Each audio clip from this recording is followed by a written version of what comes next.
Монгол улсын гадаадд сурталчлах, Монгол улсыг сурталчлах гол одоо төрийн институт бол Монцом агентлаг. Тэр утгаараа Монцом агентлаг 5 хил дээр мэдээ гаргадаг. Олон улсын бүхэл улсууд иргэдэд төрийн мэдээллийн институттэй байгаа. Тэр агентлагуудын 19-ны их үүсвэр нь өөрөө Монцом агентлаг байдаг. Монгол улсын үндсэн хууль зааснаар бол Монгол улсын гадаад дотоод бүрэн эрхтэй төлөөлдөг институт нь өөрөө ерөнхийлөгч. Тийм учраас оюутны ерөнхий сайд байх үед ярьж байгаад Монцом агентлаг үндсэндээ 20 жил хаана хариалагдах нь тодорхойгүй, чиг үүрэг нь тодорхойгүй. Энийгээ дагаад тухайлбал тэнд ажиллаж байгаа сэтгүүлчид, тэнд ажиллаж байгаа ажилтнчдын нийгмийн баталгаа алдагдсан. Та нар мэдж байгаа хөөг тийм нийгмийн баталгаа алдагдсан. Төрийн албан хаагчдаас 2 дахин 3 дахин баг цалин авдаг. Байшин сав нь ямар ч хөрөнгө оруулалтын засвар үйлчлэгээ байхгүй. Ийм л агентлаг ерөнхийлөгчийн тамгын газар харьяанд ирсэн.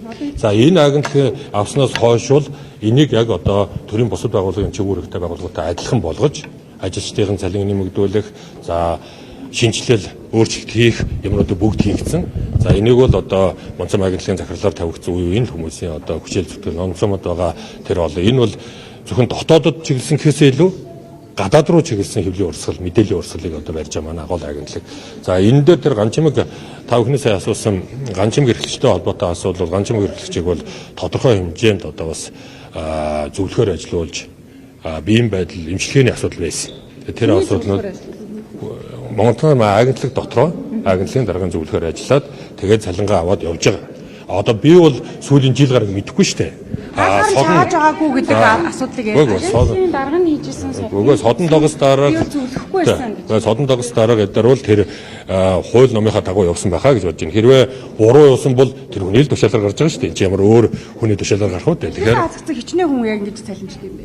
Үгүй хаа тэр тухайн үед санаж. Гэхдээ энэ ерөнхийлөгчийн тамгын газраас энэ хүний томилдгүй шүү дээ. Ажилтнууд цалинжих шаардлага байдаг юм болов уу? Одоо та нар ганчимгийн ерөнхий цаанд одоо юмар тэр явж байгаа. Үгүй ганчимгийн сэтгүүлч таних байлгүй дээ. Бүгдээрээ таних байлгүй. Тэгээд нэг хэсэг би энэ муудаад бас эмчилгээ явуулсан байх. Босод би одоо тэр байгууллагт юу яаж би яаж мэдгүй дээ юм чи. Би нэгдүгээр тэр асуудлыг хариуцах байлцсан. Хоёрдугаар намайг байхад ажиллаж байсан. Намайг байхад ажиллаад эмчилгээний чөлөөгөө аваад явсан. Тэрнээс хойш энэ хүмүүс тэр хэрвээ ажиллахгүй бол тэр хүний л өөрийнх нь буруу шүү дээ. Тэр дараа хүн өөрөө тушаал гараад өөрөө авчаад өөрөө өгөхгүй л байх шүү дээ. Үүрэг өгөөж төрийн ажил явдаггүй юм. Хууль тогтоомжтой бүх одоо төрийн бүх одоо энэ төсвийн байгууллагатай байж болохгүй гэсэн хууль байдаг шүү дээ.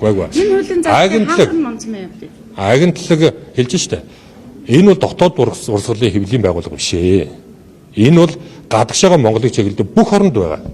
Өнөөдөр Японд ч байгаа, Германд ч байгаа, Оросд ч байгаа, Гаттад ч байгаа, Туркд ч байгаа. Ингээд нэрлэдэг бол дэлхийн бүх оронд төрийн гадагшаага явдаг 19-ны баталгаа төгөөсөртэй мэдээлэл дамжуулдаг агентлаг байдаг. Манайд энэ энэ 146 оронд байна. Энэний дагуу энэ зохицуултууд нь яваад энэ агентлаг 90 оноос хойш явж байгаа. За тэр таны яриад байгаа хууль 98 онд батлагдсан санагдаж байна.